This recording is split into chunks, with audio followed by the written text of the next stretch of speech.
Pengertian fantasi. Fantasi adalah hal yang berhubungan dengan khayalan atau sesuatu yang tidak benar-benar ada dan hanya ada dalam benak atau pikiran kita saja. Kata lain dari kata fantasi adalah imajinasi. Menurut Yanto Sudiryanto, fantasi adalah kemampuan jiwa untuk membentuk tanggapan-tanggapan baru. Hal yang senada juga dijelaskan oleh Bimo Wagilto. Dengan fantasi, manusia dapat melepaskan diri dari keadaan-keadaan yang akan mendatang. Fantasi adalah kemampuan jiwa yang membentuk suatu tanggapan baru dengan pertolongan tanggapan yang lama. Menurut Julianto Simanjuntak. Poin kedua yaitu macam-macam fantasi. Ada beberapa macam-macam fantasi menurut Bimo Wagilto. 1.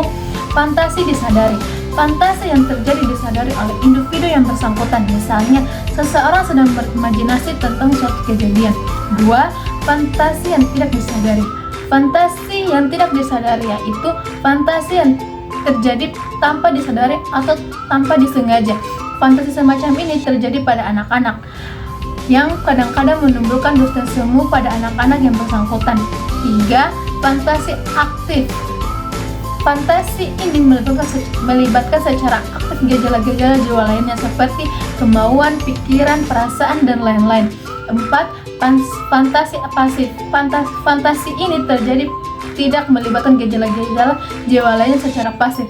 Pada fantasi pasif ini juga seolah-olah kesadaran dibiarkan untuk tempat bermainnya gaya fantasi. 5. Fantasi mencipta. Fantasi aktif yang mampu menghasilkan karya kreatif, misalnya lagu, lukisan, cerpen, novel, dan lain-lain. 6. Atau yang terakhir, fantasi tuntunan. Fantasi aktif yang terjadi di bawah tuntunan sesuatu, misalnya fantasi yang timbul pada saat membaca novel, melihat film, mendengarkan lagu, dan lain-lain. Itulah beberapa macam-macam fantasi. Saya akan melanjutkan poin ketiga, yaitu tentang jenis-jenis dari orang berfantasi. Yang pertama, visualisasi. Beberapa orang berfantasi dengan cara memvisualisasikan gambaran dalam pikiran mereka. Mereka mungkin membayangkan tempat, orang, atau situasi tertentu. Yang kedua, narasi. Beberapa orang berfantasi dengan cara menceritakan kisah dalam pikiran mereka. Mereka mungkin menciptakan dialog atau plot dan karakter. Nah, yang ketiga, perasaan dan sensasi. Beberapa orang berfantasi dengan cara merasakan sensasi atau emosi tertentu. Mereka mungkin membayangkan bagaimana rasanya berada dalam situasi tertentu. Yang keempat, musik dan suara. Beberapa orang berfantasi dengan cara mendengarkan musik atau suara tertentu. Mereka mungkin membayangkan cerita atau suasana hati yang terkait dengan suara tersebut. Yang kelima, impersonasi. Beberapa orang berfantasi dengan cara memerankan karakter atau situasi tertentu. Mereka mungkin berpura-pura menjadi orang lain atau berada dalam situasi yang berbeda. 6. Mimpi. Beberapa orang berfantasi dalam mimpi mereka. Mereka mungkin mengalami petualangan atau situasi yang tidak mungkin terjadi dalam kehidupan nyata. Fungsi fantasi dalam psikologi. Yang pertama, apabila seseorang terbiasa melakukan fantasi yang indah dan jauh dari masalah beban hidup, sehingga dia akan merasa kesulitan saat menghadapi kenyataan hidup yang sebenarnya dan sudah akan dipastikan orang tersebut akan mudah menyerah. Yang kedua, fantasi tidak selalu buruk. Namun, dalam hal ini, ketika seseorang terlalu sering berfantasi, maka ia akan banyak berbohong jika menyangkut anak-anak kecil yang notabene belum begitu paham mengenai semua peristiwa maupun kejadian-kejadian. Fungsi fantasi dalam psikologi yang ketiga, yaitu apabila seseorang sudah terlalu jauh atau berlebihan melakukan fantasi, sehingga nantinya akan mudah terjatuh pada rencana yang sesungguhnya. Hal itu akan membawanya ke besar pasak daripada yang dalam hal ini akan sangat berbahaya bagi kehidupan individu tersebut.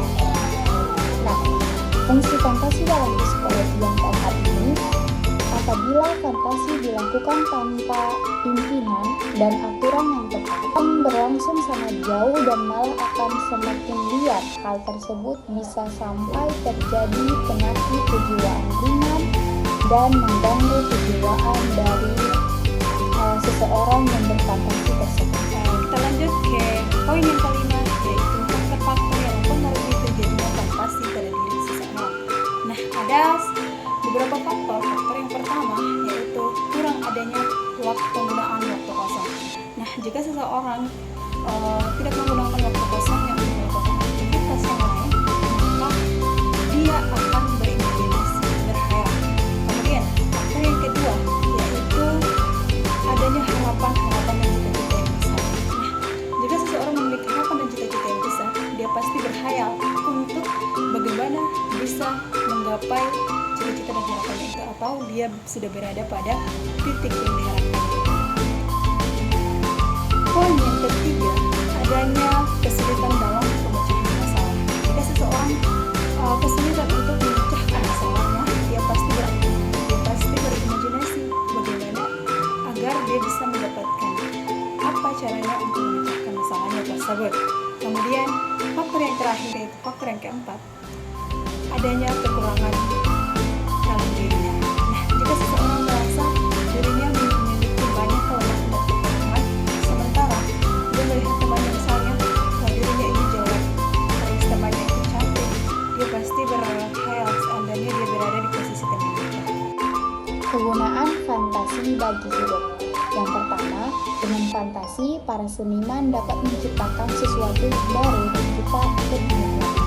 Yang kedua, dengan fantasi kita dapat ikut berpartisipasi atau bersimpati dengan sesama manusia meskipun berjauhan tempatnya. Yang ketiga, dengan fantasi kita dapat mengambil inti cerita sesuai dengan perjalanan sejarah meskipun kejadian atau peristiwa itu telah terjadi lampau atau terjadi pada masa dahulu. Dan yang keempat, dengan fantasi kita dapat merencanakan hidup kita di hari nanti. Yang kelima, dengan fantasi kita juga dapat merintang-rintang duka di hidup kita dan pergi ke dunia yang lebih indah. Jadi mengapa seseorang bisa berfantasi dan sampai mana seseorang bisa berfantasi? Seseorang bisa berfantasi dikarenakan otak manusia memiliki kemampuan untuk membayangkan hal-hal yang tidak ada atau belum terjadi.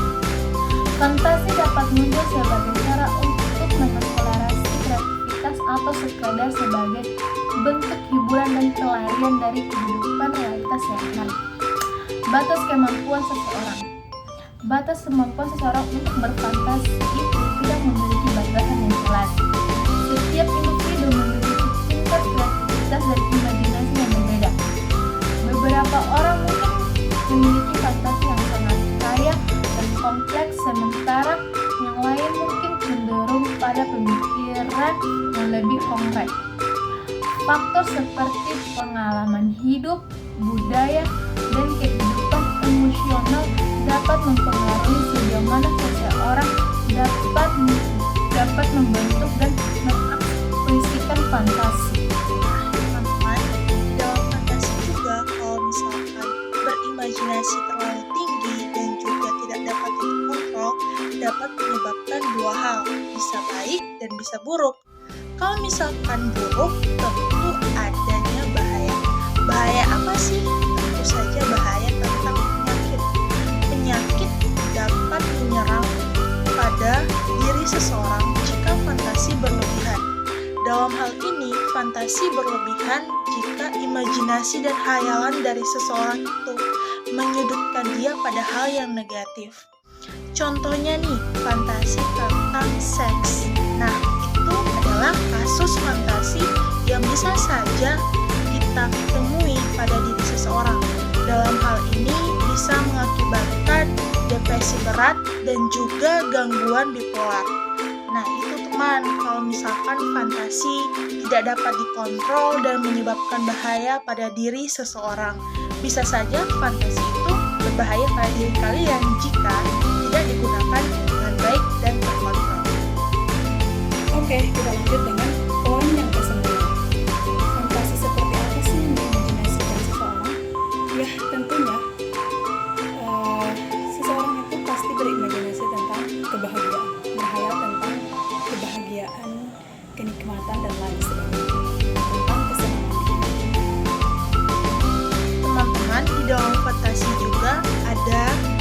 perbedaan dari fantasi yang dialami oleh anak dan juga fantasi yang dialami oleh orang dewasa. Kenapa berbeda? Tentu saja berbeda, teman-teman. Sudut pandang dari anak tentu lebih pada hal-hal yang fiksi, yang tidak berdasarkan realita atau real. Tetapi kalau sudah beranjak dewasa, dia tahu yang mana fantasi dan yang mana realitas. Seperti itu, teman. Jadi kalau mau membedakan fantasi pada anak dan juga orang dewasa, tentu harus dialaskan dengan teori yang namanya teori kognitif. Kalau teman-teman pelajari teori kognitif bernominan tentang proses berpikir anak dari pengalaman. Prosesnya yang penting, teman. Berpikirnya juga yang penting. Dan itu merupakan salah satu pengalaman yang harus ada pada anak. Pertumbuhan dan juga perkembangan fantasi juga tergantung pada pertumbuhan dan perkembangan anak pada usia anak-anak. Dari mulai usia 2 sampai 7 tahun. Itu menurut teori Piaget atau kognitif. Seperti itu. Jadi bisa disimpulkan kalau anak-anak dia lebih tidak bisa membedakan mana yang realitas dan mana yang disebut fantasi. Tapi kalau orang dewasa tentu bisa membedakan apa itu fantasi dan apa itu realitas. Dan orang dewasa juga bisa menggunakan fantasi itu untuk mengembangkan kreativitasnya agar bisa lebih meningkatkan clue dan juga bisa lebih meningkatkan pengetahuan serta wawasan pada orang dewasa. Seperti